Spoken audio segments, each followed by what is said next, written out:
Assalamualaikum warahmatullahi wabarakatuh. Halo semuanya, perkenalkan saya Amanda Ramadhani dengan NPM 24120111242. Di sini, saya akan meringkas tentang pemikiran kenegaraan menurut Sokrates. Sokrates pada tahun 470 sampai 399 sebelum Masehi yang pertama kali membicarakan masalah-masalah kenegaraan secara sistematis. Sokrates menyatakan bahwa tugas negara adalah mendidik negara dalam keutamaannya, yaitu memajukan warga negara dan membuat jiwa mereka sebaik mungkin. Menurut Sokrates, negara tidak boleh dipandang sebagai ciptaan manusia, tetapi sebagai keharusan yang objektif yang asal mulanya berpangkal dalam pekerti manusia.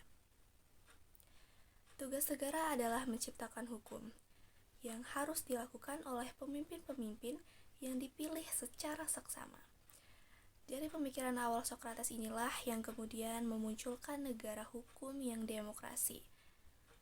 Namun, pada saat itu jumlah masyarakat masih sedikit dan negara berbentuk kota, hingga muncullah kedatangan kaum sofis yang menimbulkan perubahan yang cukup mendasar pada penerapan negara sesuai pemikiran Sokrates. Pada awalnya, kaum sofis membawa aliran yang disebut sofisme yang dikenal cerdik dan pandai.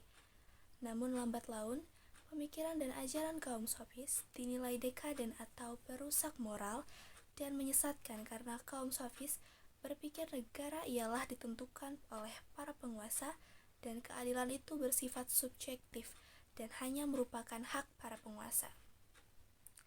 Sebagai seorang pemikir yang mengagung-agungkan ide-ide kebenaran, Sokrates tidak setuju dengan dominasi pemikiran kaum sofis. Lalu Sokrates menyampaikan gagasannya yang terkesan revolusioner atau melawan pemikiran dominasi pada saat itu. Sokrates mengatakan bahwa keadilan itu bersifat objektif dan dapat dimiliki setiap warga negara. Negara atau para penguasa berkewajiban mewujudkan keadilan bagi semua orang, terutama masyarakatnya yang berpendudukan. Maka keadilan sejatinya lah yang harus menjadi dasar pedoman negara. Jika hal ini dilakukan, maka warga negara akan merasakan kenyamanan dan ketenangan jiwa. Tetapi karena pemikiran itu, Sokrates harus mati dalam hukuman meminum racun dan pemikirannya dilanjutkan oleh Plato.